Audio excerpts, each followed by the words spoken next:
Listo, muy bien. Muchas gracias a todos y todas por conectarse a esta hora de la tarde. Hoy viernes 21 de agosto de 2020. Vamos terminando esta semana, esta tercera ya semana de actividades académicas. Muchas gracias por su puntualidad. Tenemos por acá ya 29 personas en la sala. Muchas gracias. Para iniciar, quisiera comentarles una serie de novedades. La primera es pues una pregunta. Ya la oficina de informática de la universidad está o estuvo ya gestionando los correos electrónicos para todos los estudiantes de primer semestre. La pregunta puntual es, ¿hay estudiantes matriculados a esta asignatura que aún no cuenten con su correo electrónico institucional? ¿Hay alguien que diga, no, a mí no me han dado contraseña, correos, no se han contactado conmigo? ¿Hay alguien para hacer la solicitud de esa persona o ya todos tienen su correo electrónico institucional?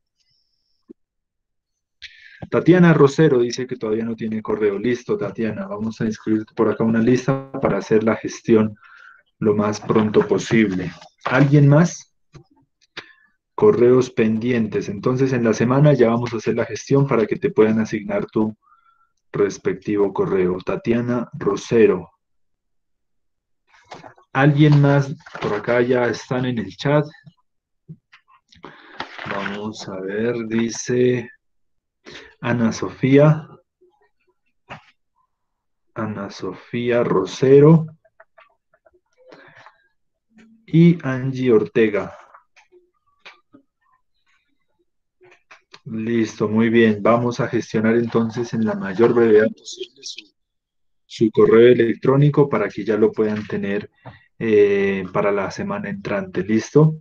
¿Alguien más o todos ya tenemos entonces el correo electrónico institucional? Angie Bastidas está por acá en el chat, nos dice Angie Bastidas. Listo. ¿Alguien más? ¿Esos son todos? ¿Todas? Uno, dos, tres, cuatro estudiantes aún no tienen disponible su correo electrónico. Bueno, entonces los demás, los compañeros de primer semestre ya disponemos del correo electrónico, ya les han remitido la información, la clave, ya han tenido acceso a su correo, estudiantes de primer semestre. Sí, profe, yo creo que a excepción de esas personas, creo que los demás sí tenemos. Ya nos Ah, bueno, leyeron. listo. Listo, perfecto. Entonces, como ya tenemos correo electrónico, vamos a dar unas particularidades específicas. La primera de ellas tiene que ver con el acceso a las salas de chat, ya a las salas de, pues, videoconferencia, ya. El acceso a las a la videoconferencia que nos encontramos nosotros miércoles y viernes va a ser con su correo electrónico institucional. ¿Listo? Con su correo electrónico institucional usted llega y accede a este link. ¿Por qué razón? Porque así usted ya tiene el acceso directo y hay una sistematización, una gestión de la información de quienes estuvieron ya en la sala. Porque como usted se ha podido dar cuenta, cuando usted no ingresa con el correo electrónico, tiene que solicitar un permiso para ingresar a la sala. Y entonces uno ya admite porque es un usuario externo a la red. En cambio, cuando usted está con su correo electrónico, ingresa de una a la sala. ¿Listo? Así que desde la próxima semana deberá ingresar con su correo electrónico, a excepción de las cuatro estudiantes, pues que todavía está en gestión. Solo ellas podrán acceder desde su correo electrónico personal. El resto de compañeros pues ya accederán desde la sala, así que si no les entra la próxima semana es porque no está usando su correo electrónico institucional. Verá que si lo usa ya tendrá acceso remoto. Solamente las cuatro personas que están registradas aquí podrán hacer pues la solicitud aún desde su correo personal. La segunda tiene que ver con el acceso a los códigos ya de Classroom y de Moodle. Los códigos de Classroom y Moodle están en el microcurrículo que se entregó el primer día de clases. ¿Listo? Ahí en el microcurrículo, en la parte de metodológica del curso está cuál es el link para nuestras videoconferencias, cuál es la clave para el Classroom, cuál es la clave para el Moodle, cuál es el link para el Moodle. Entonces, ahí están todos los códigos y todos los accesos a las plataformas que nosotros estamos trabajando en el microcurrículo. ¿Dónde está el microcurrículo? El representante del curso, yo se la compartí a la representante tanto de primero como de tercero el primer día de clases para que lo comparta con los compañeros. ¿Me confirman si lo realizaron, si las compañeras compartieron la información? Juliana, creo que es de primer semestre, y Juliana también de tercero, ¿lo hicieron? Sí, profe, nosotras pues, sí lo mandamos, yo sí lo mandé. Sí, ¿A profe. qué semestre lo mandaste? ¿Perdón? Primero. A primer semestre. Sí. Listo. ¿Y Juliana Reina? También, profe. Listo, perfecto. Entonces todos tenemos acceso al microcurrículo y por ende a las claves de Classroom, a las claves de Moodle, al link de las videoconferencias, al link de Moodle. Ahí van a tener el acceso correspondiente porque ya las compañeras compartieron la información. Entonces, por ejemplo, las reseñas de lectura, los ejercicios, las actividades, las lecturas mismas por en sí mismo ya podrán ustedes entregarlas en el Moodle.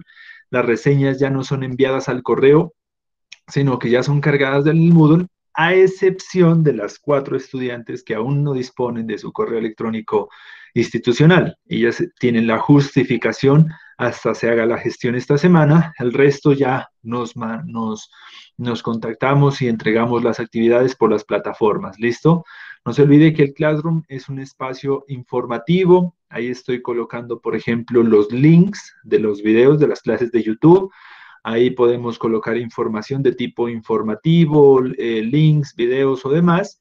Y el Moodle es la plataforma en donde usted va a encontrar las actividades, donde usted carga ya los entregables, por decir así, las reseñas de lectura o las actividades que vayamos realizando, usted las carga en el Moodle. Entonces, mire que son dos plataformas con estas lógicas.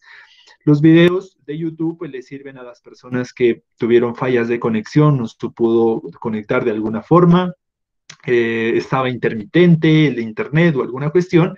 Entonces usted siempre va a disponer en el Classroom de las clases en video para que usted mire cuál fue la parte donde no pudo conectarse o tuvo alguna falla de conexión. ¿Listo? Ese es el segundo componente. Y el tercer componente tiene que ver con lo siguiente, verá.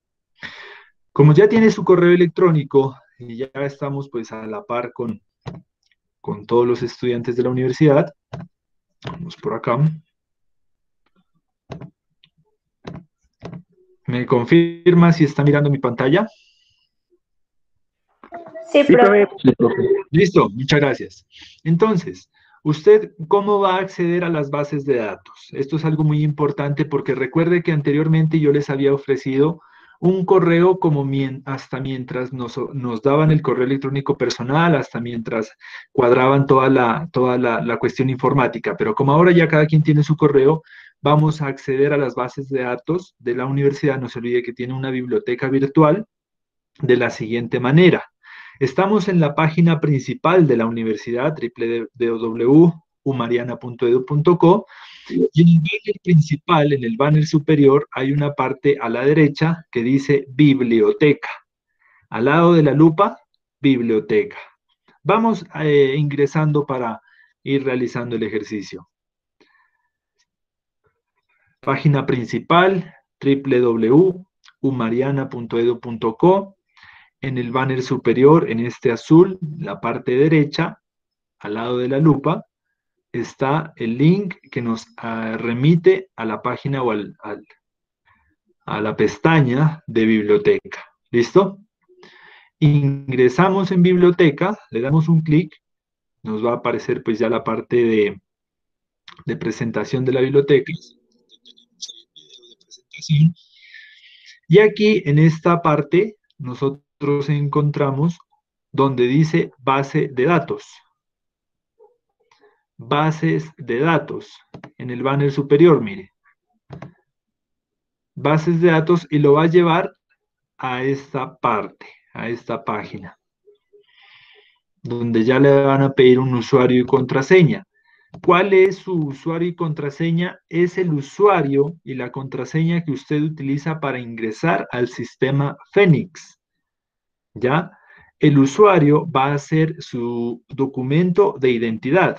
Por lo general en el sistema Fénix, donde usted hace los procesos de matrículas, revisa las calificaciones, revisa sus horarios, hace toda la gestión administrativa de su formación, el usuario es su documento de identidad. Entonces lo ingresa allí y también ingresa su contraseña. Y le da iniciar sesión. ¿Listo? Le da iniciar sesión. Entonces ya estamos en una tercera fase que es la página o la plataforma de la biblioteca virtual de la universidad. ¿Cómo llegamos ahí? Página principal de la Universidad Mariana. Le damos en el banner la pestaña de biblioteca. Cuando estamos en biblioteca, le damos bases de datos.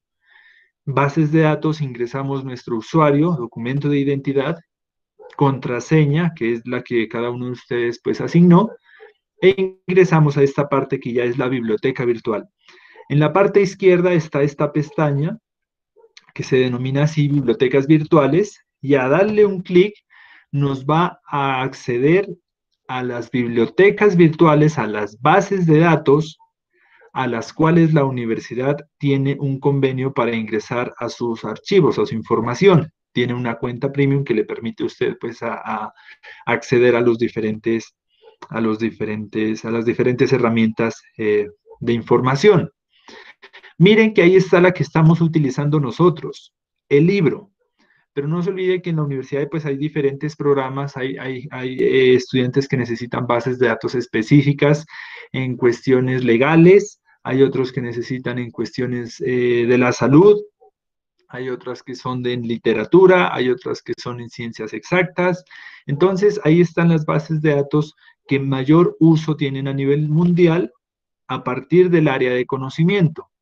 En las ciencias sociales y humanas principalmente se utilizan lo que es el libro, que es el que venimos utilizando, los de bases de datos de cuestiones legales, leyex.info y legis, y la cuestión de Cielo Colombia. Cielo es una base de datos en donde están las investigaciones de relevancia en ciencias sociales y humanas producidas en Colombia y América Latina. Es una muy buena base de datos. Entonces, mire que nosotros aquí podemos ingresar ya al libro. Ya ingresamos al libro y ya nos dirige, mire, a la parte en donde nosotros ingresábamos anteriormente a la búsqueda de los documentos. Esta interfaz ya la conocemos. Aquí es en donde tecleamos el libro de lectura. En este caso, nosotros estamos haciendo uso al texto de Introducción a la Sociología de Díaz Martínez y Rodríguez Rodríguez, pero aquí pues usted, como usted sabe, ya puede acceder a los diferentes textos que usted requiera, ¿listo? Entonces, usted ya puede tener un casillero, por decir así, más personalizado, porque antes compartíamos el mismo correo todos. Unos subrayaban unas ideas, otros otras ideas. Ahora usted ya puede tener su propio casillero para que ahí señale sus libros, tome apuntes de sus libros, seleccione sus textos favoritos. Entonces, mire, como usted ingresó con su usuario y su contraseña, ya hay una relación más directa. El interfaz, la misma, leer en línea, obtener cita, agregar estantería, que es como agregarle un casillero para que no esté busque los libros. Entonces usted coloca como aquí los favoritos. Y descargar para préstamo, que como sabemos tiene unas características, eso ya lo explicamos, ¿listo? Eso es lo que les quería comentar por acá. ¿Preguntas? ¿Alguien no ha podido acceder? ¿Alguien se quedó por ahí en el camino? Sí pudimos acceder, ¿alguien tuvo algún inconveniente para ayudarle? Solucionamos respuestas en este momento. Profe, buenas tardes. Sí, sí. Profe, estoy Hola. aquí donde toca ingresar el usuario y usted dice que con tarjeta de identidad o con la cédula. ¿Usted qué tiene? Cédula. Entonces, cédula. Ah, ya. Ok. No se olviden que es el usuario para ingresar al sistema Fénix. El sistema Fénix es la plataforma que regula y administra toda la información académica de usted en su proceso de formación. Ahí es por donde usted mira las notas, los horarios, se matricula, cancela una materia, hace solicitudes de grado, hace solicitudes de todo tipo. Entonces el sistema Fénix es como la plataforma general de los estudiantes. Y aquí pues usted ya puede acceder. Listo, entonces esa era la información que les quería compartir. Nuevamente haciendo una síntesis de... Listo, por acá. Profe, cuando aparece datos inválidos, ¿En dónde le aparece datos inválidos? ya coloqué el usuario que es la cédula y pues la contraseña que yo hice. Y me aparece datos inválidos. Ahí que ¿qué Y pasa? es, ¿Escribí algo mal o qué pasó? claro, ¿y esa es la información con la que usted accede al Fénix? Sí, señor, la misma que desde un inicio yo matriculé las materias y todo. Y no le deje ingresar, no, ahí debe haber algún inconveniente, no sé si está digitando bien la... Profe, a mí tampoco me deja ingresar. También me dice datos inválidos. Qué raro. ¿Sí? Tengo el mismo problema, profe. Veamos, ¿qué pasaría? Vuelvo a presentar la pantalla.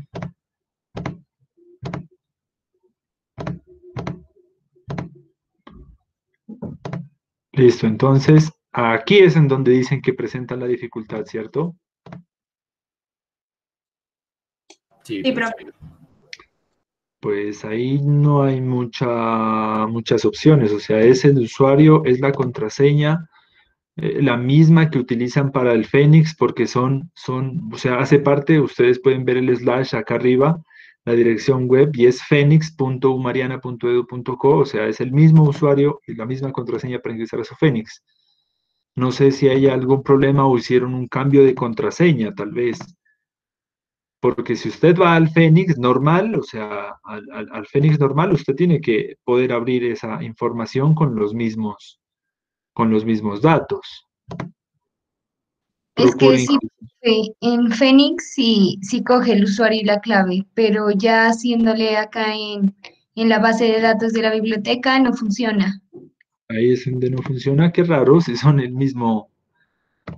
misma plataforma. Bueno, habría que hacer la consulta a los de la oficina de informática, porque, o sea, es como ingresar al Fénix. Voy a hacer la consulta a ver qué puede estar pasando y ya les comento. A ver qué pasa. El objetivo es que no perdamos el acceso al libro, que es pues nuestro punto de referencia. El objetivo es que usted entre a la sala del libro. Por ahí la compañera en el chat nos estaba compartiendo el enlace, el link. Jaime David Felipe Castro nos comparte el link. Ese es importante porque con ese link nosotros podemos ingresar. Y ahí nosotros ingresamos y hacemos la búsqueda. Bueno, voy a preguntar qué pasa a la oficina de informática y de paso pregunto qué pasa con los correos de las 4 compañeras para que los puedan gestionar y nos brinden alguna solución al ingreso. Así que lo importante ahorita es tener el ingreso al texto que estamos trabajando.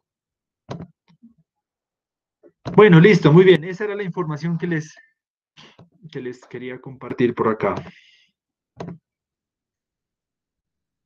Bueno, muy bien.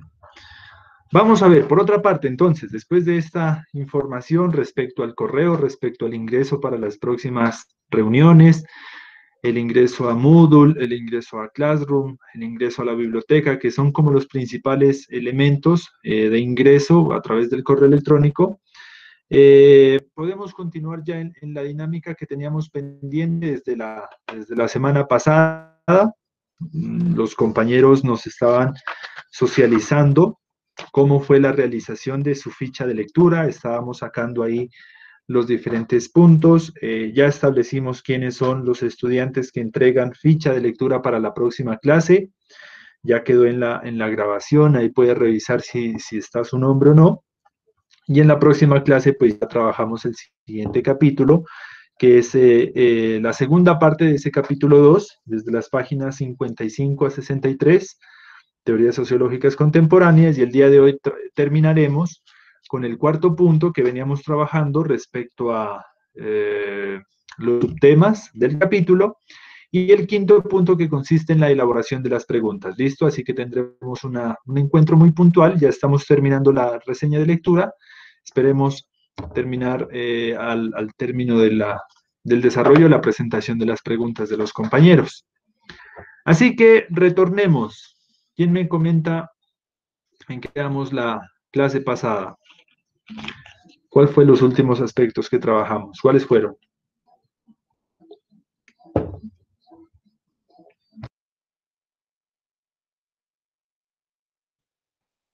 Lo último que miramos fue el método para estudiar la sociedad y los 4 puntos que este abarcaba.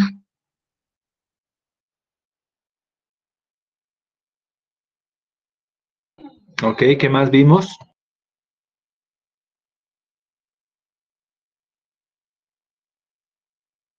¿Cuáles fueron los autores que ya trabajamos?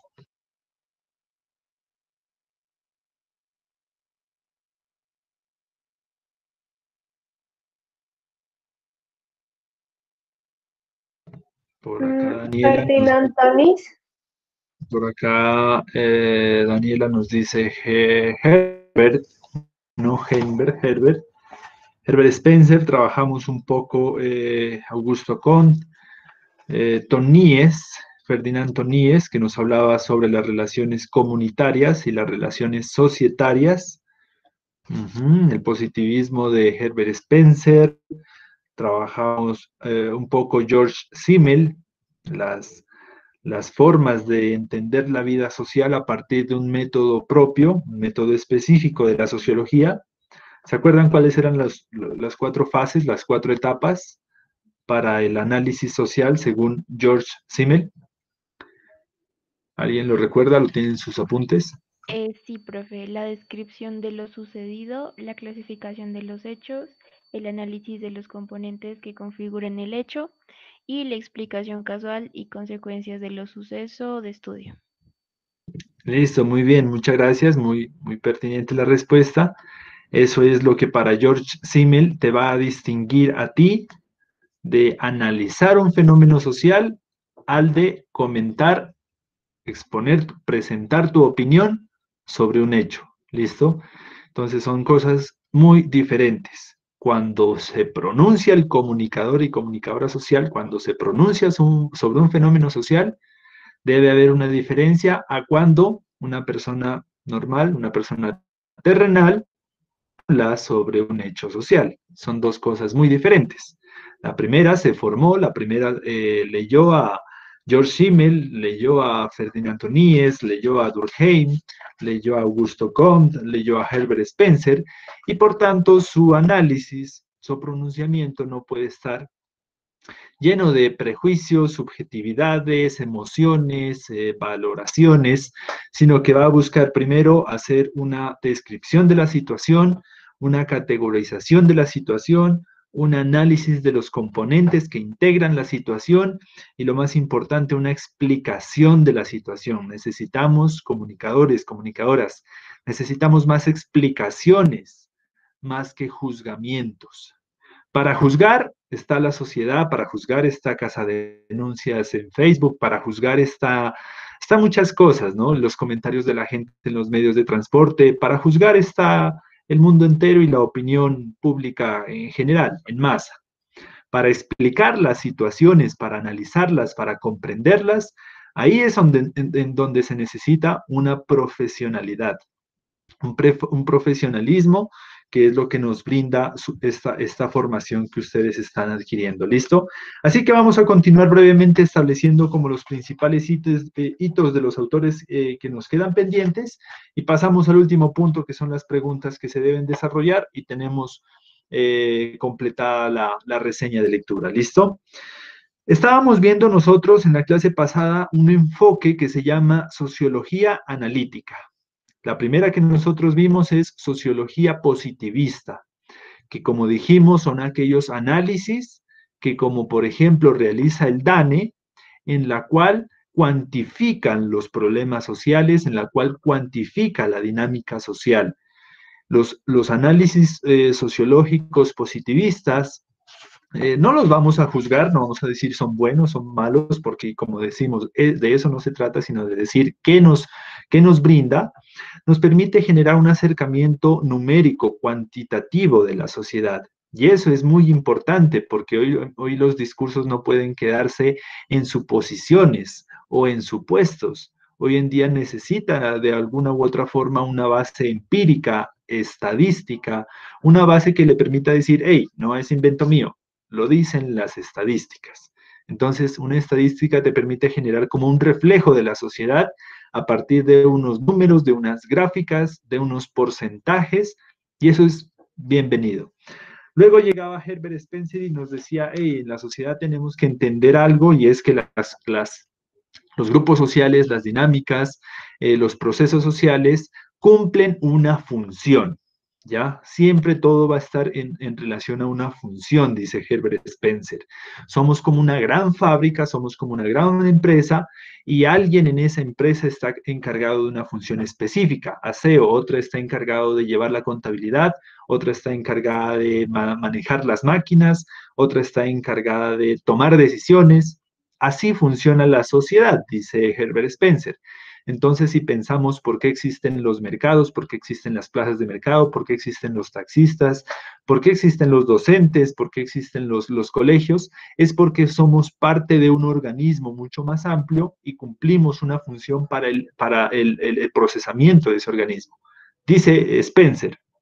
Hasta ahí va bien Spencer, hasta que dijo que había que mantener un statu quo en la sociedad, había que mantener un equilibrio, que todo el mundo no podía dedicarse a la misma función porque esto se descontrolaría, o sea, ningún organismo vivo no funciona con que todos sus órganos sean los mismos, sino que se encuentra una complementariedad en sus características.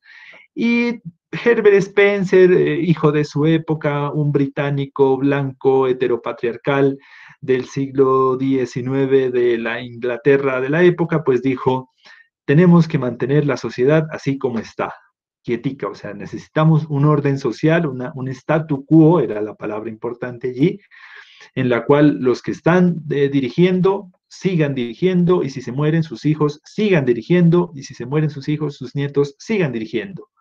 Necesitamos perfecto a la sociedad que hace la limpieza, lo están haciendo muy bien, y lo están haciendo tan bien que necesitamos que sus hijos lo sigan haciendo, y los hijos de sus hijos lo sigan haciendo, y los hijos de sus hijos de sus hijos sigan limpiando.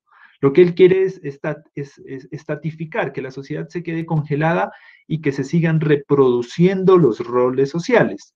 Porque de esta manera, así siempre, según Spencer, yo critico a Spencer, no estoy de acuerdo con él, pero lo explico porque hay que ser objetivo, neutral y puntual en sus postulados, porque de esta manera habrá un equilibrio. Todo el mundo no puede entrar a la universidad, dice Spencer, porque se nos convertiría en una desestabilización de algunas actividades que no necesitan universidad, pero que son muy necesarias para la sociedad, diría el Spencer del siglo XIX. Muy criticable, yo creo que soy partidario de que si uno nació de una forma, en una situación social, de unas características, no está obligado a quedarse en esas características, sino a seguir una ruta de formación, una ruta de salir adelante construyéndose profesional y académicamente.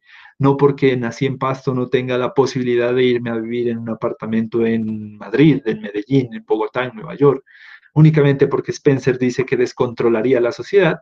No creo en eso, sino que yo creo que también tenemos que tener en cuenta que hay personas que logran desarrollarse en en un proceso económico, ¿ya? Que sus padres no tuvieron las mejores condiciones, pero que los hijos van escalando, ya pudieron acceder al bachillerato, y los hijos de sus hijos ya van escalando y pudieron acceder a la universidad, y los nietos van a poder llegar a tener un posgrado o van a tener un puesto en la dirigencia de una empresa. Entonces, eso me parece pertinente y no es descontrolar la sociedad, sino también entender los procesos, los cambios que los grupos sociales enfrentan. Bueno, ahí terminamos con ello y luego ya lo de la sociología analítica. Vamos a ver un poco el día de hoy qué nos dice el señor Émile Durkheim. El señor francés Émile Durkheim es conocido como uno de los clásicos de la sociología, o sea, es el Pink Floyd tal vez para la sociología porque deja una huella bastante grande y muy difícil de superar en cuestión al análisis social, a los temas de análisis social. Y Émile Durkheim todavía sigue siendo uno de los tres grandes sociólogos que más huella dejaron en la teoría sociológica clásica. Émile Durkheim tiene una serie de conceptos. Él estableció como unos conceptos que son muy propios de su vertiente analítica. El primero de esos conceptos, así como Newton dijo, esto se llamará gravedad. Y todo el mundo, oh, la gravedad. Émile Durkheim dijo, estos se llamarán hechos sociales. Y entonces nos preguntamos, ¿qué es un hecho social? Vamos a ver, escuchemos a los compañeros que realizaron la reseña. Ellos deben saber muy bien que nos expliquen un poco qué es eso a lo que Émile Durkheim le llamó hechos sociales. ¿Quién nos quiere explicar un poco qué son esto de los hechos sociales que hace referencia a Durkheim? Profe, ¿puedo hablar yo? Sí, No te realicé la escuchamos. reseña, no realicé la reseña, pero puedo hablar. Perfecto, mucho mejor. Eh, los hechos sociales son los modos de actuar, de pensar y de sentir que existen fuera de las conciencias individuales. También decía que era la manera de pensar, actuar y sentir de una persona y que es un poder de como coacción llamado sociales y una acción social que se orienta por acciones de otros, las cuales pueden ser pasadas, presentes o, o esperadas como a futuro. Eso, profe. Perfecto, has hecho una definición muy clara. Dame un ejemplo de un hecho social.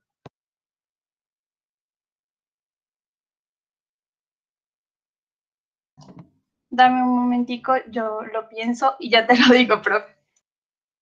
Piénsalo, o sea, coge tu definición, está muy bien, la definición es clarísima. Maneras de obrar, pensar y sentir exteriores a la voluntad del individuo. Ejemplo.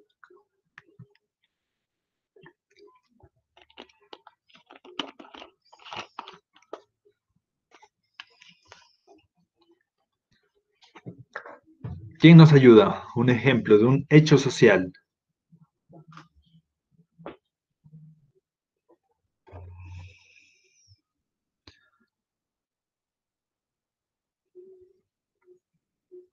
¿Qué pasa? Ya tenemos la definición, ya sabemos que es un hecho social. Un ejemplo de un hecho social, hay muchísimos. Durkheim dice que todo es un hecho social.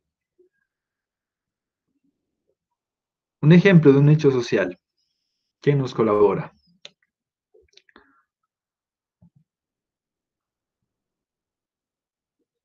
Luis Aguirre. Luis tiene siempre buenos ejemplos. ¿Estás por acá, Luis? Sí, ¿me escucha? Sí, te escucho. Mm, creo yo que o sea, una especie de hecho social puede ser los nacionalismos, ¿no? Es como que un fervor patriótico que se tiene por la devoción de los símbolos patrios. Eso puede ser un hecho social. ¿Por qué sería un hecho social?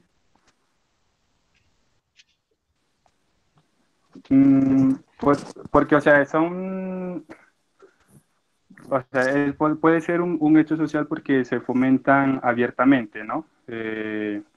Por las diferentes sociedades. Entonces, por ejemplo, nosotros tenemos el 20 de julio la, la fecha de independencia. Entonces, al ser eso de un símbolo patrio, la gran mayoría, por ello existe un desfile. Entonces, a eso ya lo convierte en un hecho social, porque atrae una gran afluencia de personas, supongo yo. Entonces, eso ya es como, a eso le da la respuesta a un patrón de una opinión. Listo, muy bien, ¿Sí me muchas hago gracias. entender? Sí, muy claro. Otro ejemplo de un hecho social. A ver, los compañeros hicieron la reseña. Está por acá Angie Caterine Bastidas.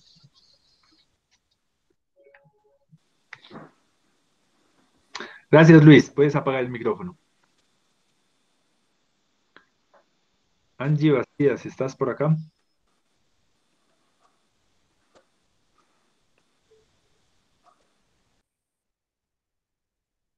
¿Ya? Sí, te escucho. Te escuchamos. Bueno, ya no te escuchamos. ¿Estás por acá? No, no te escuchamos. Ana Gabriela Delgado.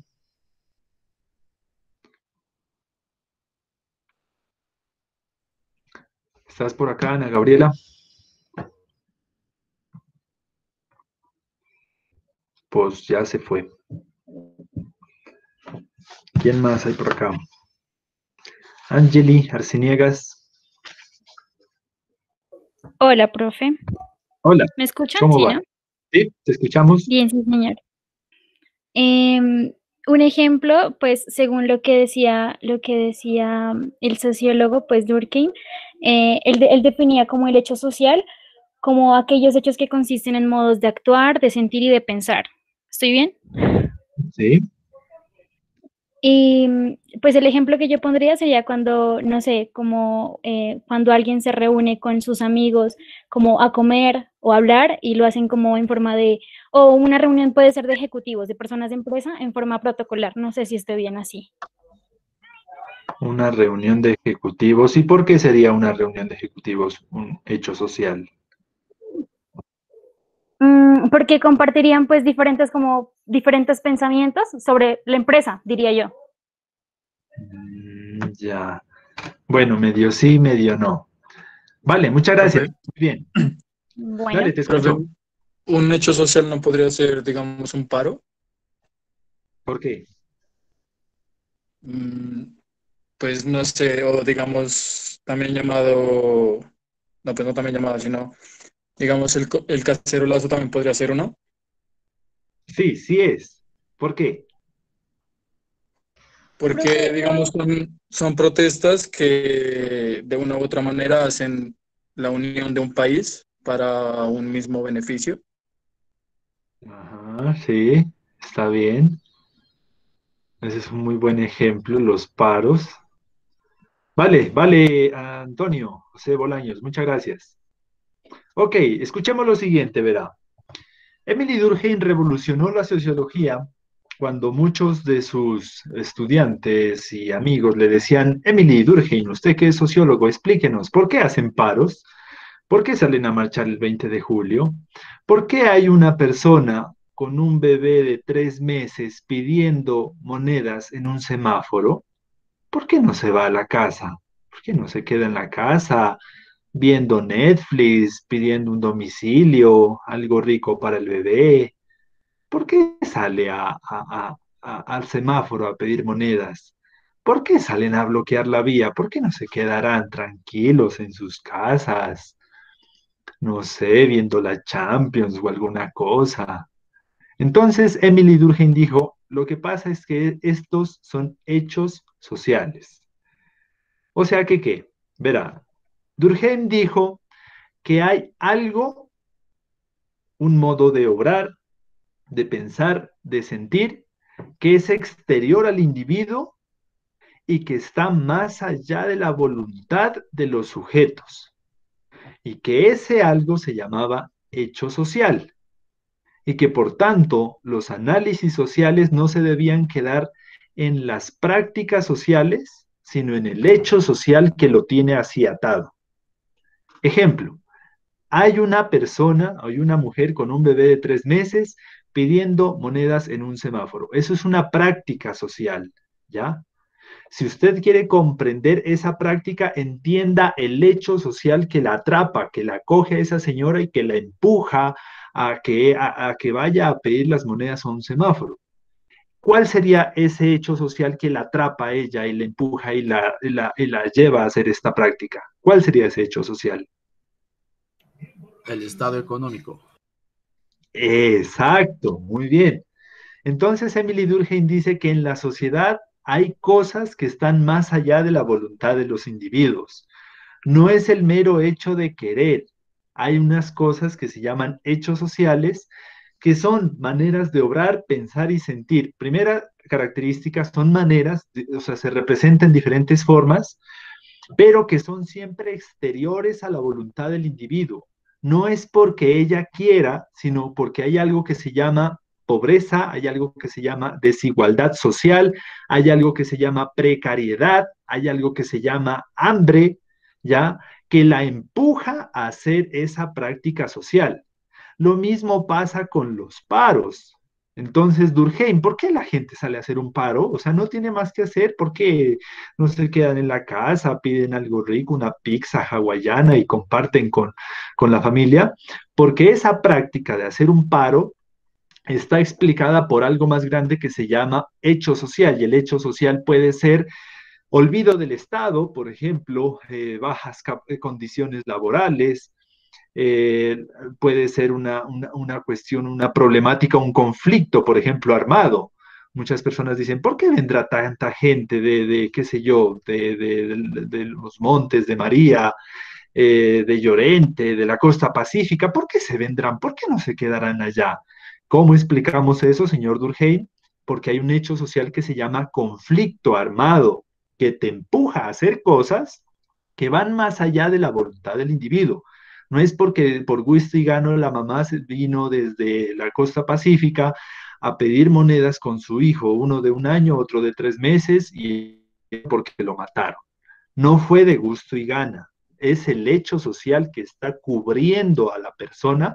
Los individuos estamos insertos en prácticas, en hechos sociales mucho más grandes. Y usted, miren, o sea, esta teoría es grandísima porque esto te permite explicar muchas cosas que pasan en la sociedad. Cuando vayas a analizar una práctica, no mires solo la práctica. Mira el hecho social que recubre esa práctica y te permite entender por qué lo hace. ¿Sí me entiende? Entonces se pueden entender muchas cosas, hasta, qué sé yo, las tribus urbanas. Hay personas que dicen, pero ¿por qué se pondrán, qué sé yo, esas crestas? ¿Por qué se pondrán puntas de taches? ¿Por qué se dejarán el pelo tan enredado? Porque eso es una práctica social de un hecho social que es mucho más grande, que son exteriores al individuo, son prácticas exteriores a la voluntad de los individuos y que componen una estructura social. Entonces, tengamos claridad en ello. ¿Qué es un hecho social? Es una forma de ser, es una forma de pensar, es una forma de sentir, es una forma de obrar, ¿ya? La pobreza es una forma de entender el mundo, es una forma de obrar. O sea, una persona en situación de pobreza actúa, piensa, siente diferente a una persona que está por encima de los niveles de pobreza más amplios en este mundo, ¿ya?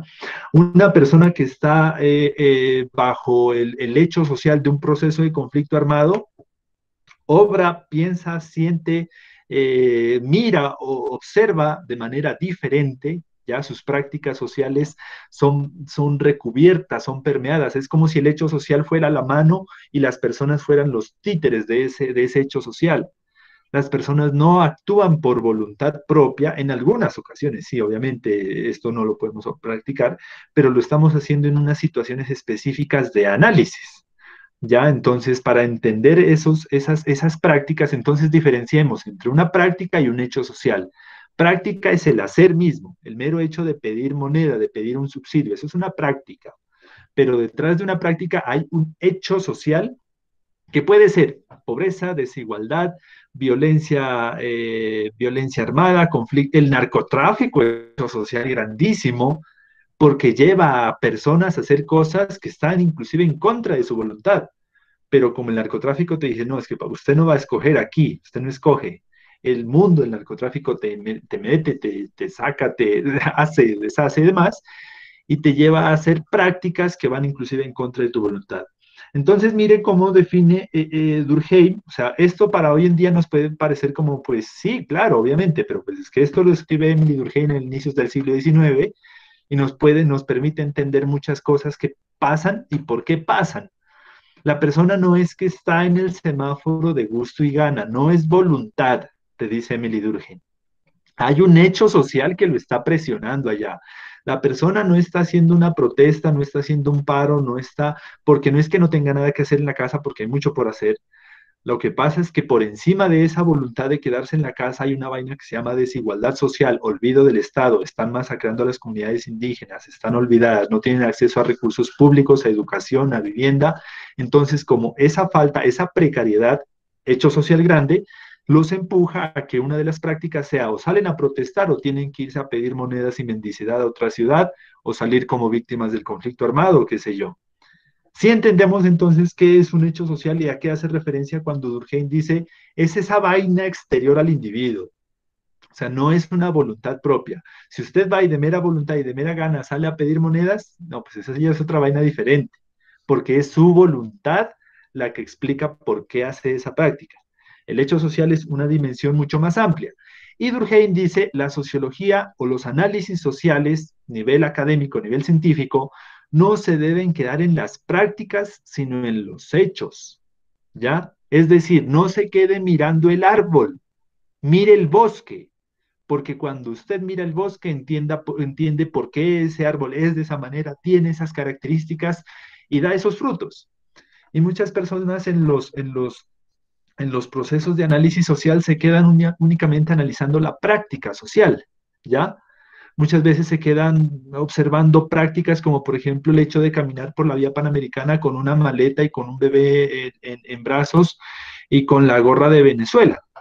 Entonces mucha gente dice, ¿por qué no cogieran un bus? Qué brutos que son, o sea, ¿por qué no cogen un bolivariano? ¿Por qué no viajan en avión?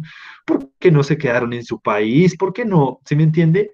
Hablar o emitir juicios de valor desde la práctica social sin entender que hay un hecho social que te explica que no es gusto y gana, voluntad, la mera gadejo, es decir, ganas de joder, sino que hay una cuestión mucho más amplia y eso es a lo que Durkheim nos invita a analizar en las dinámicas sociales. Si usted quiere analizar un árbol, no se quede mirar el árbol que usted va a decir, no, pues, ¿qué tiene este árbol? Nada de raro.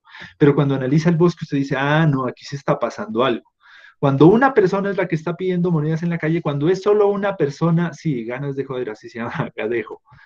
Cuando es solo una persona la que anda por la vía panamericana, traspasándose a pie Colombia, Ecuador, Perú, Bolivia, Chile, Paraguay, cuando es solo es una persona, no sé, de pronto esa persona tenga algún problema psicológico.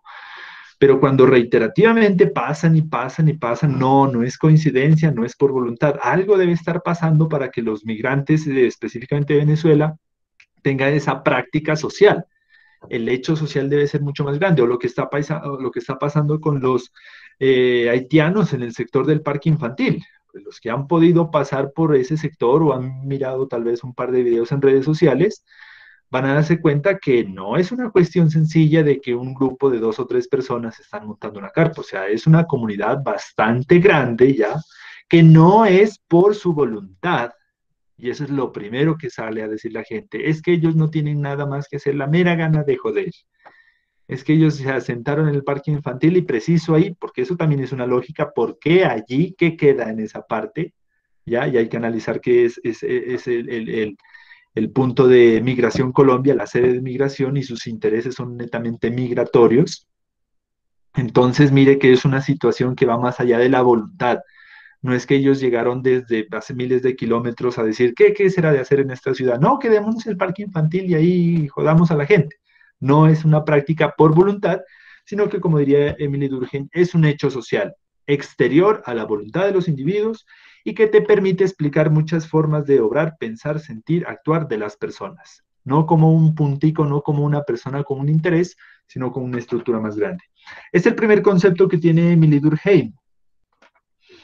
¿Sí lo tenemos claro entonces? ¿Sí podemos poner en el examen qué es un hecho social? Pongo un ejemplo y por qué la desigualdad, la precariedad, la violencia de género es un hecho social. ¿Sí lo tenemos claro o hay alguien que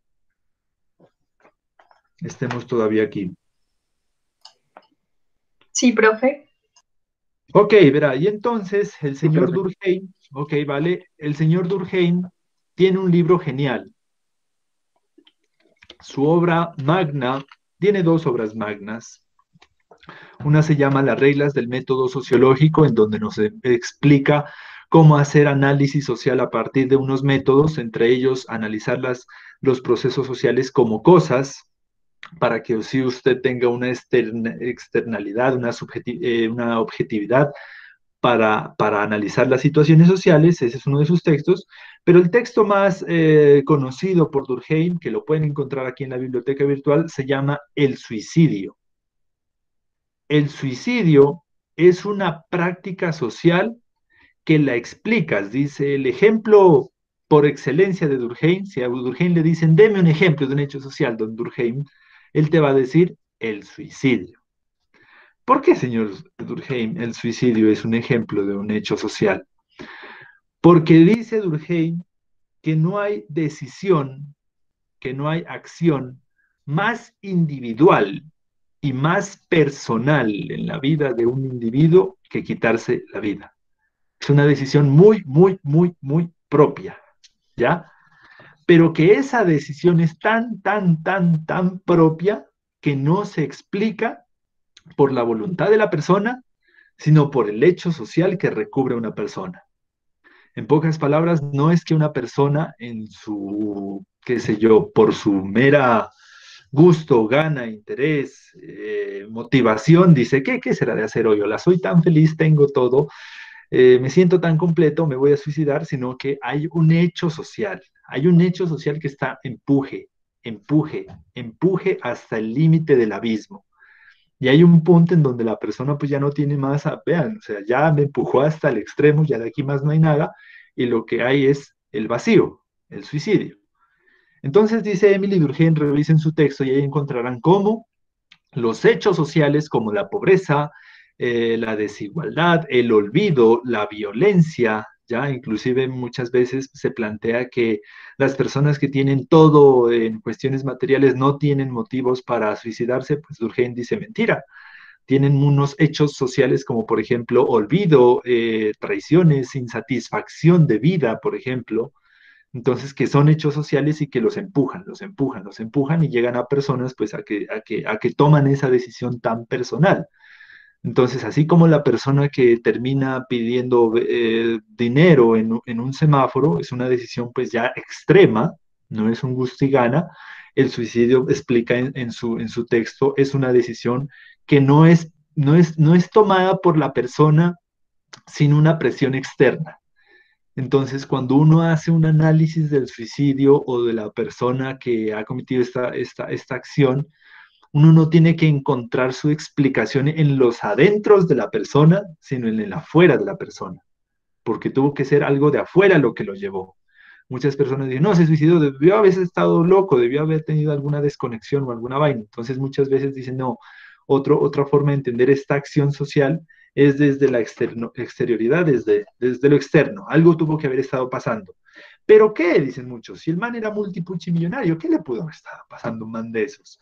Si han visto ustedes, busquen las listas de famosos que se han suicidado. Entonces uno dice, bueno, se mantenía plata, era famoso, multimillonario, grabó miles de películas y tomó esa decisión, o sea, no hay explicación. Durkheim diría, sí la hay, debió haber un hecho social ahí haciendo mella, empuje, empuje, empuje, y la sociedad no ayuda. Ah, ¿sabe cuál es un buen ejemplo de un hecho social? ¿Sí se han visto el Joker? ¿El Guasón? Sí, profe.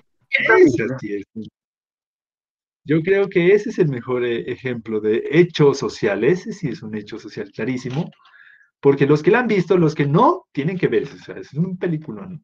No, no, un película, no. O sea, en la Llegar ciencia como, ficción. llegar ¿Cómo? como yo el semestre pasado del Guasón, profe. ¿Cómo? ¿Se acuerda que yo llegué a la universidad disfrazado del Guasón? Ah, cierto, usted un día se disfrazó del Guasón. Entonces, mire que el Guasón es un ejemplo por excelencia, porque si usted va a hacer un análisis de lo que hace el Guasón, se queda sin sentido. Un man que se disfraza de payaso y le dispara a un man en una entrevista en vivo. Entonces, si se lo cuenta a alguien así como así, va a decir, no, pues, ¿qué? ¿Estaba loco o qué? No, hay que ver los hechos sociales.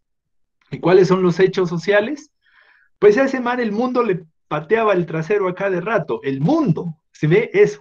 Esos son hechos sociales. Por ejemplo, la cuestión de la desigualdad estatal. Ella tenía, creo que una psicóloga era, ¿no? Y que la psicóloga le dijo que no, que ya no le podía seguir dando terapia, porque la alcaldía o algo así, o el gobierno de turno, pues le recortaron los recursos. En el trabajo lo trataban de la patada, o sea, disminuían su salario, le robaban el cartelito. Entonces, mire cómo él toma la decisión, pues, de hacer la designificación, pues, que fue quitarse como esa presión social. O sea, no fue el Guasón el que disparó, sino los hechos sociales fueron los que motivaron o los que empujaron a que él actuara de esta manera. Y es una película que se la puede analizar desde estos múltiples enfoques, ¿no? Por ejemplo, si se vieron la escena del enano, el papá no lo reconoció, la mamá no le contó la verdad de que era adoptado, lo descubre de una forma pues fuertísima. Si miraron la escena en donde hay un enano y un amigo de él que lo van a visitar y él mata a uno de sus amigos, al enano no lo mata. ¿Sí se acuerdan de esa escena, no? Sí, era porque el enano sí lo quería, lo apreciaba, no lo molestaba por lo menos. Ahí Ajá, medio. pero ¿cuál es el hecho social que permite explicar por qué no lo mató? ¿Cómo explicamos? ¿Por qué no lo mató? Como ¿Qué diría respeto, Durkheim? porque tenía respeto, porque lo ajuntaba, pues por decirlo así. Yo no lo molestaba, ese es el hecho social, ¿no? Algo más, bien, va por ahí, va por ahí.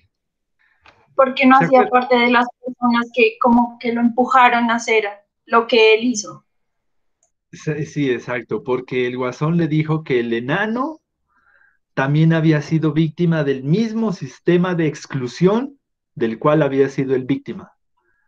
Entonces él le dijo algo así como, no te mato porque yo sé lo que tú estás sintiendo porque estamos sintiendo lo mismo. O sea, al man, al Guasón, el mundo lo presionaba, lo presionaba, lo presionaba. Y al enano, por su condición, también el mundo lo presionaba, lo presionaba y lo presionaba. Entonces el Guasón le dijo, somos de los mismos. Usted sí me entiende qué es vivir en este mundo, porque la presión social, los hechos sociales, pues fueron fuertísimos contra esos dos. Y porque no lo discriminó también en ese sentido, porque eran muy iguales. Entonces, eso es una película por excelencia. Quien no se la haya visto tiene que vérsela para entender cómo es que no es una cuestión, cómo es que las prácticas sociales no son siempre voluntades del individuo, sino que son explicadas a partir de hechos sociales mucho más grandes, exteriores y de mucha más dimensión. O sea, si nos quedamos viendo al Guasón, el Guasón es solo un árbol, pero hay que entender el bosque, que es Ciudad Gótica, cómo funcionaba el gobierno, cómo funcionaban los medios, cómo funcionaba el sistema de salud, cómo funcionaba la dinámica laboral, cómo le funcionaba hasta la vida, a ese pobre le pasaba de todo. Entonces ahí tenemos ¿cómo le llamamos? Una clara visión de cómo entender a Durkheim. Los que hicieron esa película de seguro leyeron a Durkheim, no tenían una referencia muy fuerte para entender esto. Desde la psicología social también se lo utiliza mucho a Durkheim para entender. Listo, ¿qué más decía? Esos son algunos de esos elementos. Hablaba sobre hechos sociales, hablaba más sobre la repercusión del suicidio, algunas instituciones. Esos son como uno de esos elementos de Durkheim para que lo tengan en cuenta. Vamos a las últimas dos. Otro de los enfoques es uno de mis favoritos, el señor Max Weber. Él es uno de los principales representantes del enfoque que se ha denominado como sociología comprensiva explicativa. ¿Qué dice el señor Max Weber? ¿Cuál es este enfoque? ¿Para qué nos sirve? ¿Cuál es su utilidad? ¿Cómo les fue con la lectura de Max Weber? ¿Qué características tiene su enfoque?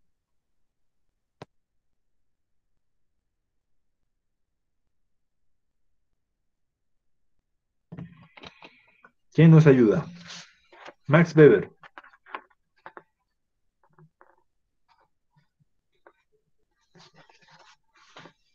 Laura Agreda, ¿está por acá?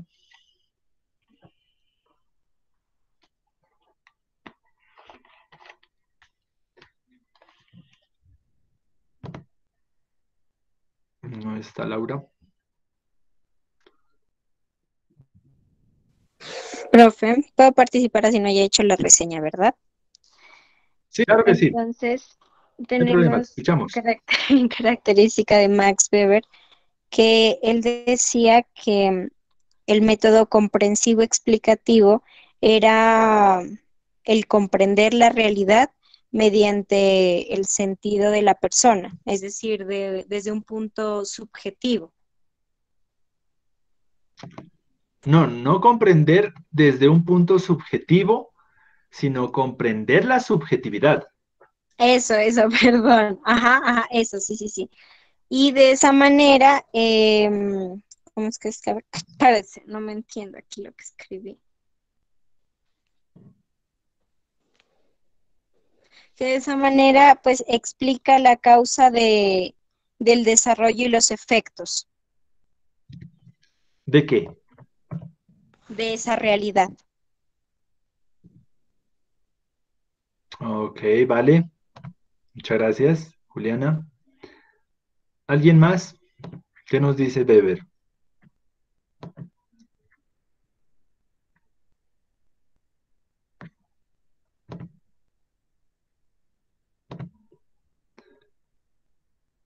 ¿Alguien más por acá?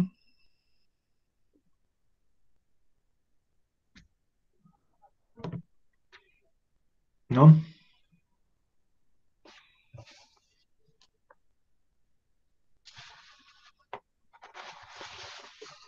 ¿Nadie más? ¿Leyó a Weber? ¿Sí leyeron? Profe, Te escucho. él dice que el hombre debe comprender la realidad externa y los valores que establece la razón humana.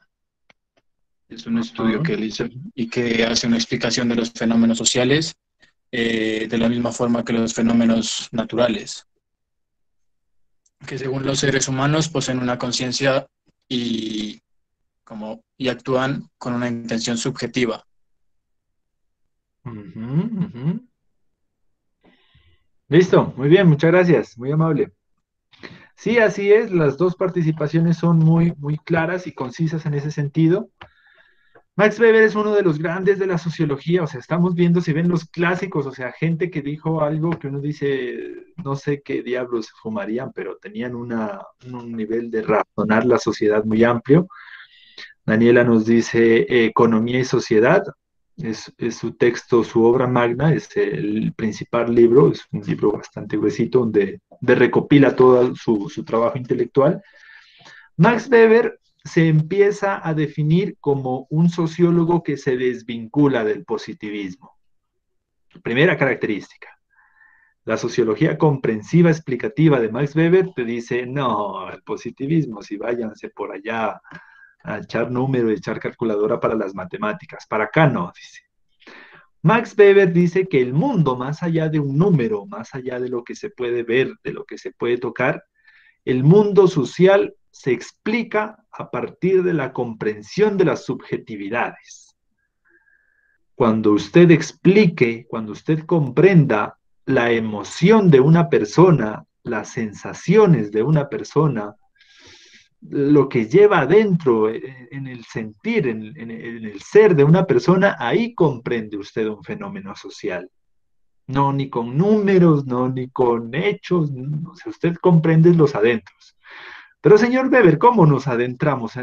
¿Cómo llegamos a los adentros del ser para comprender una persona?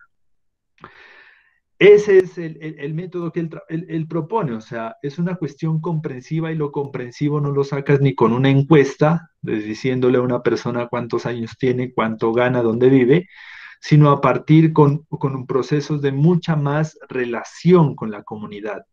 Él es mucho del método etnográfico, por ejemplo. La etnografía es una forma de estudiar a la sociedad conviviendo con la sociedad. Entonces, hagamos dos ejemplos. Si llegara Augusto Comte y mirara a un migrante venezolano pasando por la Panamericana, Augusto Comte le haría una encuesta.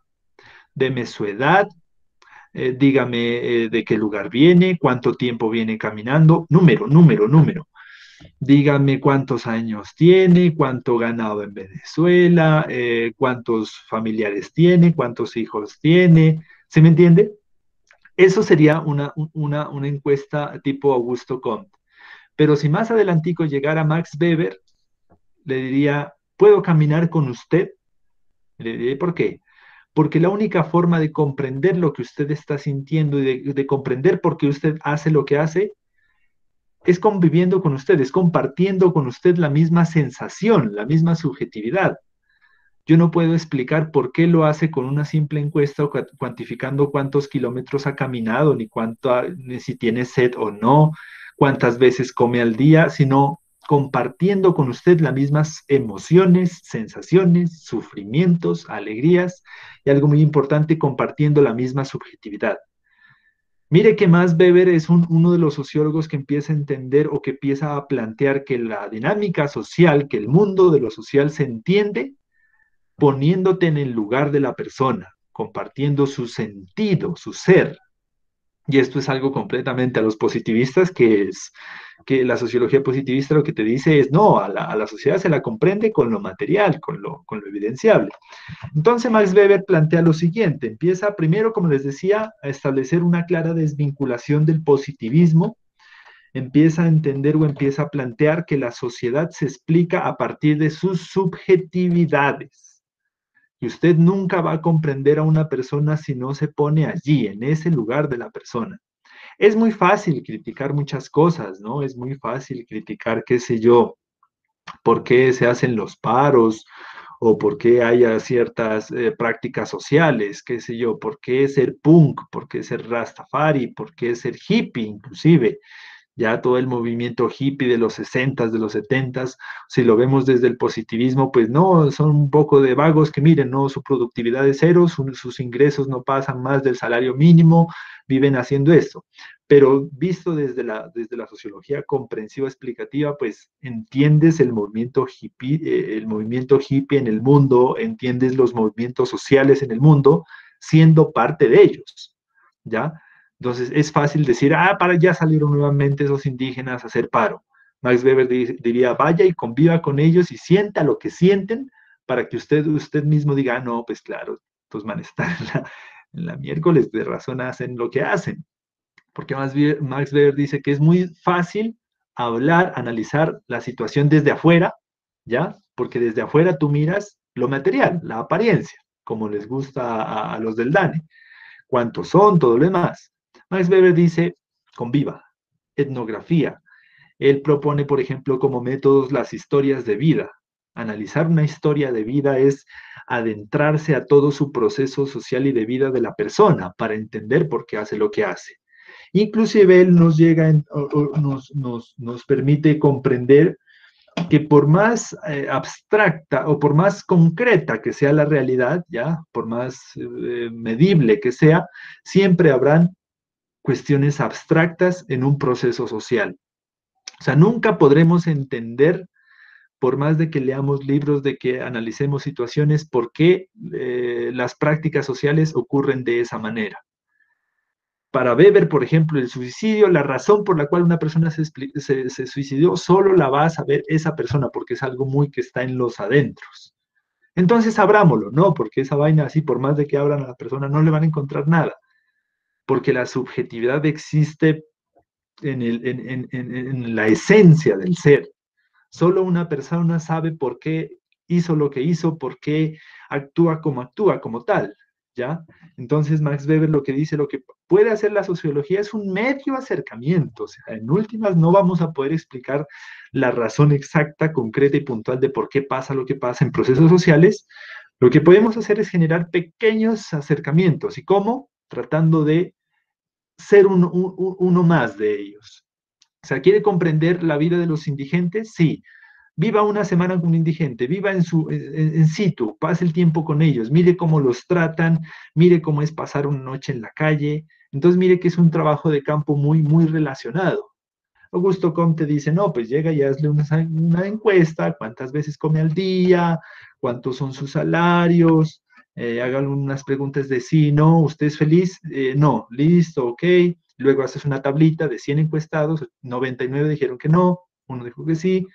Entonces, miran las grandes diferencias entre la sociología comprensiva explicativa de Weber. A mí me gusta muchísimo porque hay muchas cosas que en la dinámica social no se entienden únicamente si miramos la externalidad, sino la esencia. Un ejemplo muy, muy fuerte de eso, por ejemplo, son los grafitis en la calle, los grafitis de la protesta social, por ejemplo. Esa es una cuestión que solo la entiendes perteneciendo a un movimiento social, perteneciendo a la masa, perteneciendo a la lógica de que se quiere expresar. ¿Se entiende? Muchos de ellos, si tú tratas de relacionar, dicen, bueno, es que la oligarquía tiene los medios de comunicación para expresar sus ideas, y el obrero que no tiene medios de comunicación tiene las paredes para expresar lo que siente. Pero también tenemos derecho a expresar. La cuestión es que no tenemos la plata que sí tiene la oligarquía, que sí tiene los políticos para aparecer en el prime time. Duque, ¿cuánto demora el programa de Duque? ¿Una hora y media? Todo el mundo no tiene la suficiente cantidad de dinero para aparecer 1 hora y media en Caracol. Hay gente que el único medio que tiene son las paredes. Y las paredes te van a ayudar a transmitir un poco ese sentimiento social de represión, de explotación, de olvido, de pobreza, de desigualdad como tal. Entonces, mire cómo es la perspectiva a la lógica comtiana. Por ejemplo, ¿por qué surge un grafiti? No, un grafiti surge porque había, qué sé yo, ¿cómo lo analizaría Comte?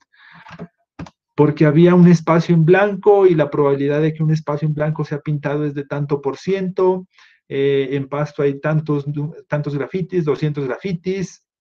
Entonces, eso puede ser una buena expresión. Miren lo que nos dice Julián Insuaste: quien lo vive es quien lo goza. O sea, Max Weber te diría eso, que es muy difícil comprender algo desde la exterioridad. O, por ejemplo, una protesta, un enfrentamiento contra el ESMAD. O sea, Max Weber te dice, si quieres entender la lógica de por qué se hace eso, de explicarla, pues tienes que insertarte y ser uno de ellos. Ahí entiendes qué significa simbólicamente. Esta palabra es importante. Max Weber busca entender los significados simbólicos de las prácticas sociales, de las acciones, ¿ya? Porque si alguien te da un regalo, alguien te da un detalle, los positivistas dirán, bueno, pues ¿cuánto vale ese detalle? En pesos, ¿cuánto vale ese detalle? No, 10.000 pesos. No, pues el detalle está pésimo. 10.000 pesos, ¿cuánto mide? ¿Cuánto pesa? ¿Cuánto puede durar? ¿Para qué se lo puede usar? Max Weber, más allá de lo que se ve, va a preguntar, ¿y qué sentiste cuando te lo dio? Y hay detalles que por más de que el precio sea mínimo, la significancia, el significado, el peso simbólico es tremendo. Si miran cómo Max Weber llega a cosas que no se pueden ver ni por el carajo, uno cómo cuantifica, cómo muestra lo que sentí cuando me regalaron ese regalo, cuando me dieron ese detalle. Esa vaina es muy difícil de materializar, señor Augusto Comte. Entonces Max Weber te dice, las cosas sociales, las situaciones, los procesos sociales los debes entender desde colocarte allí. O sea, si una persona desde la exterioridad no va a comprender muchas cosas. Eso te lo dice Max Weber. Desde la exterioridad te van a decir, qué feo ese tatuaje, ¿cómo tú vas a hacer ese tatuaje? Hola, no te rayate el rabo o rayate lo que sea, pero pues ese tatuaje no tiene ni son ni ton. Pero Max Weber dice que para entender por qué esa persona se hizo ese tatuaje, pues tienes que ser esa persona, pues porque no hay más otra forma. O la única forma es tratar de convivir con ellas. ¿Cuáles son las técnicas que propone Max Weber? La historia de vida, o sea, hablar con un poco sobre su vida, comprender un poco su vida, tratar de relacionar la vida de la persona con la vida del investigador para que así más o menos, ni siquiera te llegues a comprender totalmente, sino que más o menos entiendas por qué las acciones sociales son como son. Ya, entonces miren que es unos planteamientos fuertes, porque el man lo dijo en pleno siglo XIX, donde todo era cuantificable, medible, como ya lo leímos, las ciencias naturales estaban en su furor, todo tenía que ser en una estadística, en un porcentaje, en una gráfica, y llega el hippie del Max Weber y dijo, analicemos la subjetividad. O sea, analicemos los sentimientos de la persona. Analicemos las emociones, la realidad abstracta. Entonces, pues este man te volca la sociología para otro lado, que también es importante, porque no nos olvidemos que Augusto Comte dijo que la sociedad estaba compuesta por 3 estados, ¿se acuerdan? Teológico, el metafísico y el positivo. Augusto Comte dijo que había que centrarse en lo positivo, en lo material, en lo externo. Y Max Weber dijo, oiga, pero se le olvidaron los otros 2, hermano. Usted nos dice que hay 3, pero solo se centró en 1. Entonces, Max Weber retoma las lecturas de Comte y dice, no, pues hay que centrarnos en las otras cosas. En lo abstracto, netamente abstracto, que no se puede ni ver ni por el chiras, como por ejemplo las emociones, las subjetividades. Hay algo bien interesante que está retomando la sociología weberiana, y es las emociones o los sentimientos sobre la población no humana. Hay unos estudios sociológicos muy interesantes que dicen que hoy en día la población, interesante que después de 2020 años, se sienta más afligida por el dolor animal que por el dolor humano. Y eso es una cuestión fuertísima, interesante y obviamente necesaria, pero que hayan tenido que pasar pues 2020 años, pero bueno, pasó. Hay gente que si en una película matan a 50 personas a bala, pues nada, sigue comiendo palomitas. Pero si en la película muere un perrito, pues madre, le toca la sensibilidad más fuerte.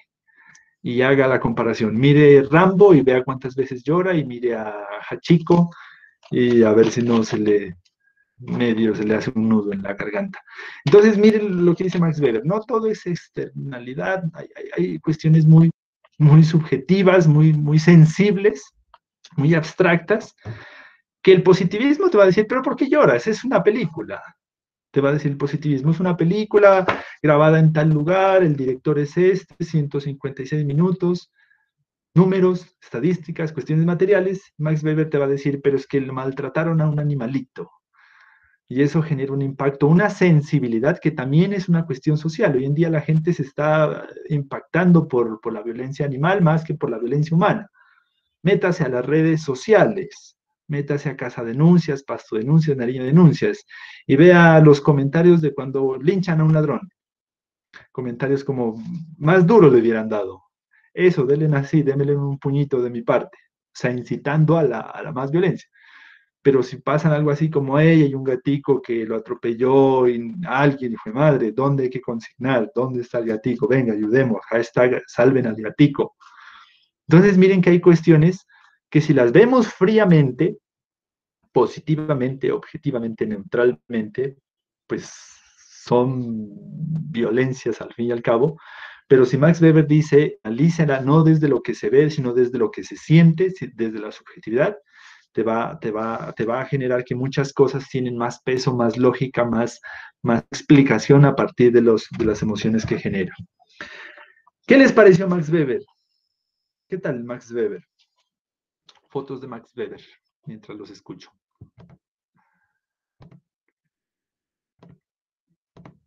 Pues al man cuando apenas salió le dijeron, usted es un hippie de primera, ¿no? Aquí creo que estoy compartiendo algo.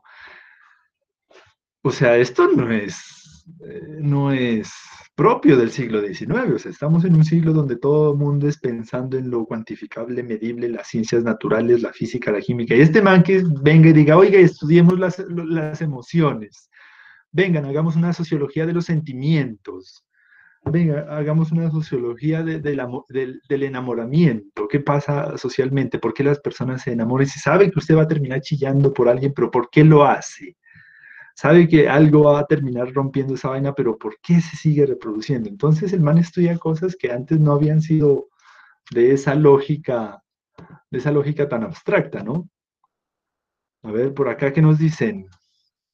Daniela nos dice, es como más centrado en el ser, en su comportamiento, por las sensibilidades. Más poético, no, ni tan poético. Lea un libro de él, verá que es más enredado, porque él, por más subjetividad, la trata de explicar. O sea, el man no es que se va a poner ahí a recitar poesía sobre la emoción, la subjetividad y la emoción. O sea, el man lo que trata es de explicar la subjetividad, no ser subjetivo con la subjetividad, pues que ahí estaría en un nudo más tremendo. Como decía Juliana, él lo que analiza es la subjetividad, pero la analiza desde la objetividad. Difícil, pero pues ese es su trabajo sociológico. Porque o si no, pues sería un poeta, no un sociólogo. Ya, y hay unas distinciones tremendas en voy a hablar del amor. El amor. Es algo muy difícil a hablar los análisis que hace Max Weber. El amor es una sensación, es una emoción que se explica de esta manera, los afectos. Por ahí, como les decía la otra vez, mucha de la obra de Max Weber la retoma Zygmunt Bauman, al decir que el amor es algo líquido, que es algo gaseoso, que le metes calor y se transforma. Entonces, es explicar la subjetividad también. Pero dice Daniela, pero me imagino que en la época lo vieron desde un modo así algunos. Ah, sí, eso sí, le decían pues el poeta de la sociología, pero pues el trabajo que hace es tremendo. Es una cuestión muy interesante porque Max Weber, su esposa se llama Marianne Weber. Max Weber hablaba mucho de sus ideas, pero escribía poco. Pero era la esposa la que lo escuchaba tanto de sus ideas y fue la que escribió sus textos. Si usted va a ver su libro Economía y Sociedad es un libro que en últimas terminó publicando la esposa. Ya, la esposa es la que empezó a llevar a papel todas esas ideas. El man era muy de la palabra y se casó con alguien genial que llevó su palabra a las ideas, a los textos, y pues hoy en día se reconoce a Max Weber mucho por el papel que cumplió la esposa como tal. ¿Listo? Así que ese es un poco lo que trata la sociología comprensiva. Si quiere analizar un fenómeno, o sea, ustedes ya están, mire, ustedes tienen que ver el mundo con otra lógica. Cuando ocurra una situación social, usted puede ponerse las gafas del positivismo, ¿cuántos son? A ver, las estadísticas, muéstrame porcentajes, a ver, ah, sí, cierto. Puede ponerse las gafas organicistas, ah, no, sí, obvio que necesitamos que esto pase, porque si esto no pasa, esto tampoco pasa, y esto es un sistema, y esto es un organismo. Puede ponerse la sociología analítica, no, esto se explica porque el hecho social es lo que lo lleva a hacer una persona a hacer esto. Puede ponerse las gafas de la sociología comprensiva explicativa y decir, olvidémonos de todo y hablemos con la persona de por qué hizo lo que hizo desde su ser, o sea, qué sentía para explicar esta situación. O puede ponerse las últimas gafas de la sociología clásica que tienen que ver con la sociología dialéctica de Carlos Marx. Es el último de los referentes a tener en cuenta y uno de los más fuertes intelectuales de las ciencias sociales en el siglo XIX. Coménteme, para ir terminando, ¿qué es esto de la sociología dialéctica? El señor Carlos Marx. ¿Quién nos comenta algo sobre él?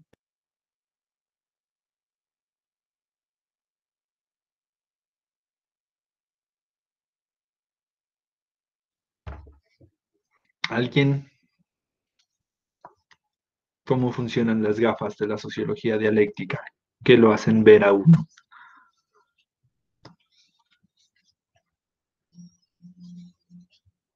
Yujú, se durmieron.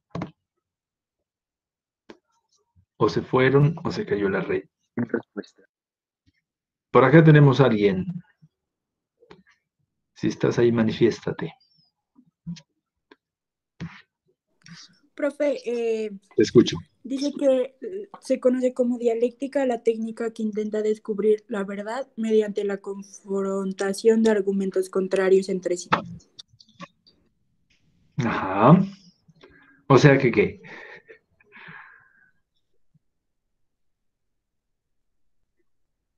¿Cómo me vuelvo dialéctico?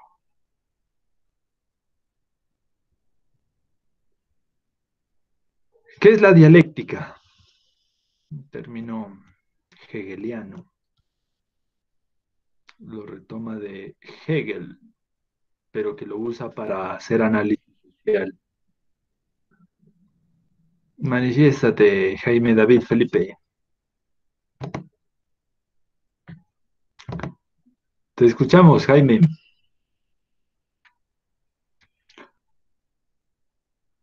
Coméntanos un poco qué hay de eso de la sociología dialéctica.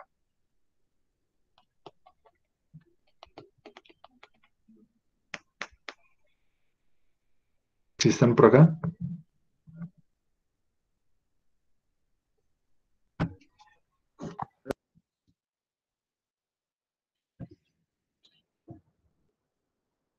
Ah, dice que tiene problemas con el micrófono, pero nos puede escribir. Listo.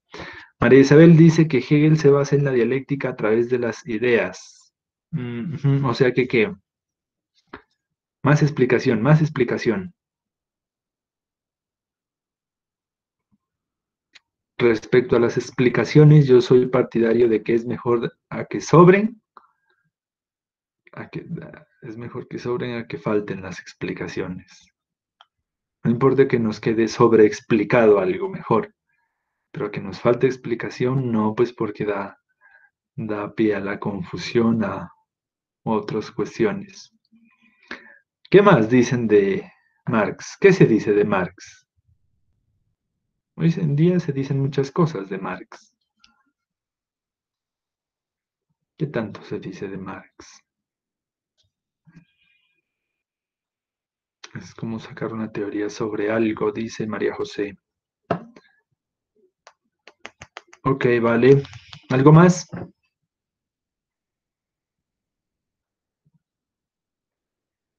¿Nada? ¿Dejamos ahí? ¿Clarísimo ya?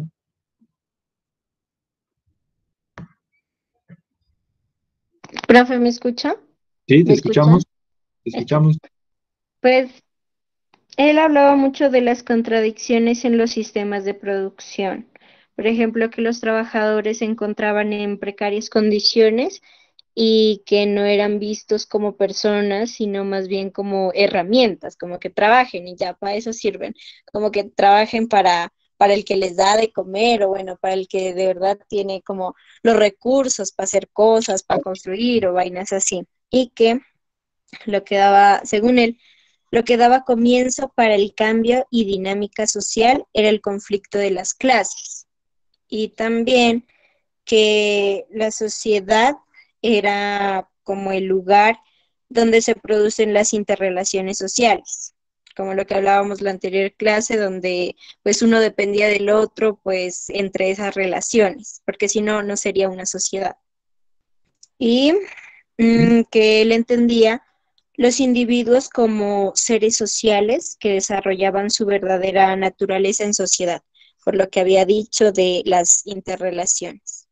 Hasta ahí tengo entendido. Súper, súper, muy bien. Realiza una muy buena lectura de Marx. Sí, así como plantea la compañera, hay que partir de que Marx tiene dos grandes temas de análisis. O sea, en el mundo social pasan muchas cosas, pero a él le interesaron dos. ¿Qué pasa con la dinámica económica? ¿Qué pasa con la dinámica de mercado, con la lógica capitalista? ¿Y qué pasa con la dinámica política? ¿Qué pasa con los procesos políticos, la participación y la movilización política y social de los obreros? Esos son sus dos grandes tópicos de interés. Y él lo que hace es un análisis social a partir de la dialéctica hegeliana. La dialéctica hegeliana lo que plantea es que no va a haber una verdad absoluta que te permita comprender una situación, sino lo que te va a permitir es comprender un fenómeno a partir de la confrontación de ideas. Ya, si tú te posicionas en un solo lugar, va a decir Hegel y Marx específicamente en problemas económicos y políticos, no vas a entender nada, solo vas a entender el mundo desde esa perspectiva. Pero si haces un ejercicio dialéctico en entender un fenómeno social posicionándote aquí, posicionándote acá, posicionándote acá, posicionándote acá, vas a ver múltiples interpretaciones de la dinámica social, ¿ya? Ejemplo, si tú miras únicamente qué está pasando en cuestiones del paro en el Cauca, de la protesta campesina, de la protesta indígena, sentado solamente desde acá, desde tu casa, pues solo vas a tener una sola visión de las cosas. No sé si ustedes han mirado una imagen que hay en internet, que hay dos personas analizando un número, que es un 6 para la perspectiva de esta persona.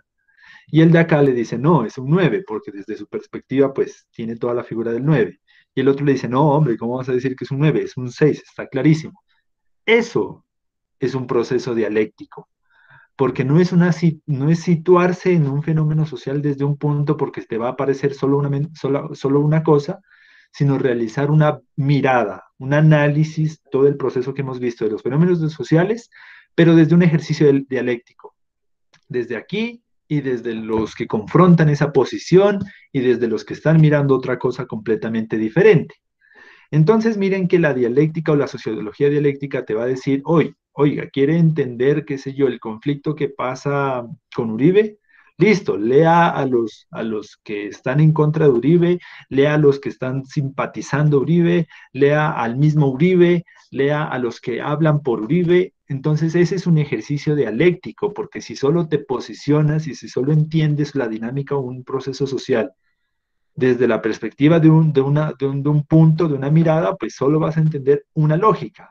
Pero la dinámica social no es estática, sino que es dialéctica, genera tesis, antítesis, síntesis, que es entender un todo en su versión natural, como la ve, entender un todo desde sus partes. Ya, esta parte dice esto dice esto, y luego volver a entender el todo, pero desde la unión de las partes.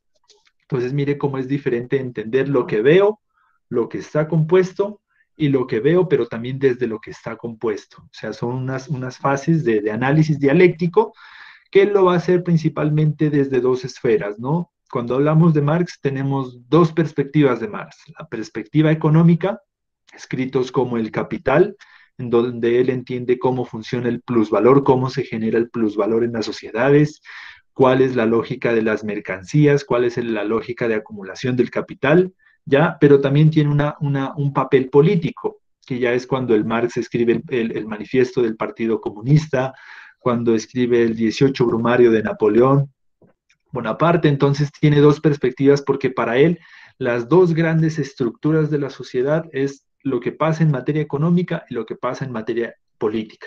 Esos son los dos grandes núcleos que te permiten entender cómo se mueve la dinámica social. Puntos a favor y puntos en contra de Marx. Puntos a favor, pues que hace un análisis muy pertinente, el de no situarse en una sola posición, porque eso sería como establecer como el mundo es así porque yo lo veo así, pero no estás posicionándote en la lógica o en la perspectiva desde la otra persona que lo mira desde el otro lado. Punto a favor.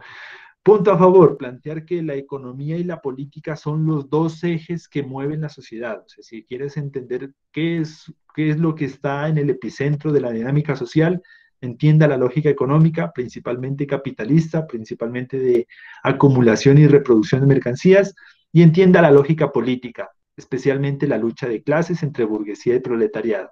Marx te dice, si usted entiende esas dos grandes cosas de la sociedad, pues entiende ya cómo es el movimiento grande.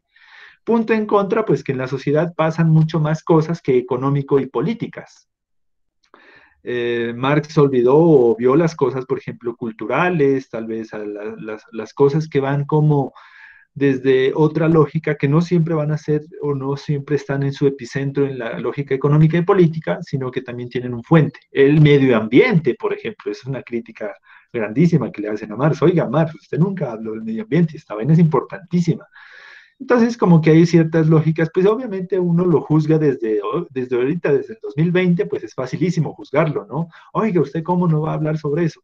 Pero pues Marx vive en mediados del siglo XIX, lo echaban de Alemania, lo echaban de Francia, lo echaban de Inglaterra por sus ideas revolucionarias, pues no le quedaba tiempo, pues a duras penas pudo hablar de la economía y la política con la presión que vivió y con la carga de la pobreza y una serie de dificultades. Véanse una película muy buena, está en YouTube, se llama El joven Marx. Ahí uno entiende un poco cómo es la vida de Marx y por qué dice lo que dice, o sea, cuál era la situación en la Inglaterra del siglo XIX, el man trabajando en un periódico, los detractores lo iban a cerrar, lo perseguían, es como una de las imágenes, de las imágenes cumbre, ¿no?, de la revolución, cuando uno viaja o visita lugares de revolución, de movimientos sociales, está pues ahí como el Che, Carlos Marx, está Simón Bolívar, Fidel Castro, qué sé yo. Es como uno de esos referentes porque siempre planteó ideas que molestan. Entonces, esas ideas que molestan a una oligarquía, esas ideas que molestan a una burguesía, son ideas que valen la pena porque algo estaba diciendo de importante, ¿no? Porque las ideas, la sociología que él hacía era a favor del proletariado, a favor de los obreros, porque él planteaba un sistema diferente al capitalismo, a la democracia regida por la burguesía, y eso pues incomodaba a las élites de la época. Hasta ahora siguen incomodándose porque leamos a Marx o por el marxismo. Entonces, como que esos son los dos grandes núcleos de conocimiento de Marx. Tiene textos muy buenos, léanse contribución. En cuarto semestre vamos a leer a Marx, por cierto. Crítica de la economía política, el manifiesto del Partido Comunista es un texto muy, muy político para entender su lógica de sociedad a partir de la lucha de clases, del materialismo histórico y demás. Entonces hay muchas cosas por analizar ahí. Y no se olviden de eso, recojan eso, la perspectiva o la lógica dialéctica. Si usted se queda únicamente con una versión de los hechos, va a ver el mundo para conveniencia de esa persona, para la perspectiva de esa persona. En el ejemplo que les ponía, si usted le pregunta solo a uno de estos muñequitos, pues ese número es el 6, pero si le va y le pregunta al otro, ese muñequito es el 9, el mundo es de otra forma, las lógicas son de otra forma, así que la dialéctica es importante al momento de analizar procesos sociales, ¿ya? No es únicamente lo que parece, no es únicamente lo que nos muestra la tele, esa es una forma, pero hay que analizar otros puntos, otras fuentes. El ejercicio dialéctico es fundamental en la formación del comunicador social.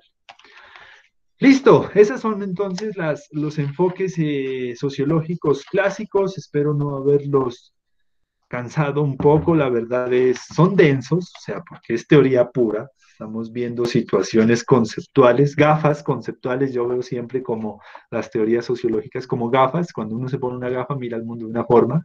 Los del DANE te miran números por todas partes. Ve aquí cuántas estadísticas que yo podría levantar, ve cuántos porcentajes, ve cuántos números y datos. Hay lógicas organicistas, analíticas, durkheimianas, weberianas, marxistas. Entonces miren que es una fundamentación densa, pero necesaria. ¿Por qué? Porque usted no va únicamente a hablar por hablar de los fenómenos sociales. Cuando le digan, escuchemos lo que diga el comunicador social no va a ser una subjetivación, una valoración, una emocionalidad, sino que nos va a situar. Y eso es algo importante que usted tiene como comunicador, que usted tiene un conocimiento en la dinámica social, no solamente desde lo que usted cree, piensa o siente, está en toda la libertad de hacerlo, pero su rol profesional lo va a llevar o lo va a invitar a que usted genere análisis sociales mucho más profundos y mucho más argumentados, objetivos y académicos, que explique causas, los porqués, las repercusiones, más allá que emitir juicios de valor, que pues eso es muy fácil decir si es bueno, malo, bonito, feo, grandioso, deplorable. Pero bueno, eso es entonces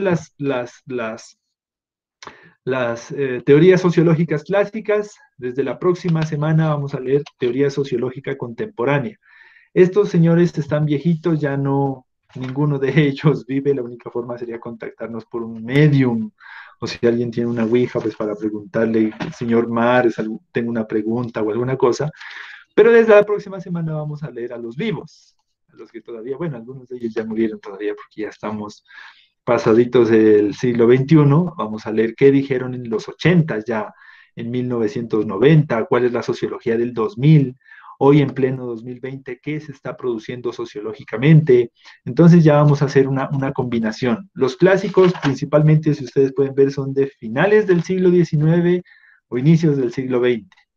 Pero ya los contemporáneos es desde los 60, desde los 70 para adelante, que hay otra revolución de la sociología, hay nuevas ideas, hay cosas interesantes, así que la invitación es que hagamos la lectura del capítulo, bueno, la segunda parte del capítulo, leamos de la página 55 a la página 63, ¿ya? Y van a hacer la ficha de lectura, como les dije en la anterior clase, de primer semestre, Insuasti Juliana, María José López, María Isabel Medina, Camilo Ordóñez, Alejandra Botina, Lisette Carolina Cabrera, Joana Andrea Cárdenas y David Felipe Castro y Juan Ignacio Ceballos.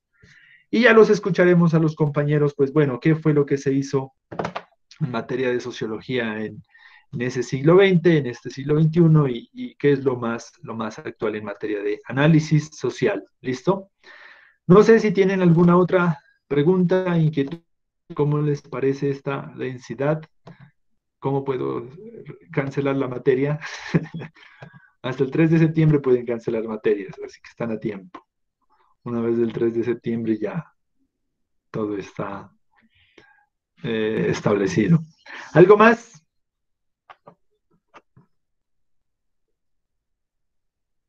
Están ahí. Yo siempre siento que estoy hablando solo y que nadie hay del otro lado de la pantalla. Mejor es la presencialidad, por lo menos los miraría. Sí, profe, sí estamos aquí. Ah, bueno, eso está bien. ¿Alguna duda? Profe, ¿se te puede quedar un momento? Listo, ahora nos quedamos entonces unos minuticos. Bueno, pues les agradezco entonces. ¿Algo más? Ni un aporte, ni un... Oiga, como interesante esa vaina, ¿no? Chévere, profe, la clase, chévere. La sociología como interesante, ¿no? Mucho chévere. Bueno, pues, Interesante la clase. cuando uno estudia unas vainas, verá, cuando ahora salga a la calle va a ver cosas que antes no miraba. Va a ponerse gafas durkheimianas, weberianas, marxistas, comtianas. Entonces uno dice, oh, de lo que dijo el profe, cierto ha sido. Gafas de sol en la noche. Bueno, pues, nos vemos la próxima semana, miércoles 2 de la tarde. Lean el capítulo.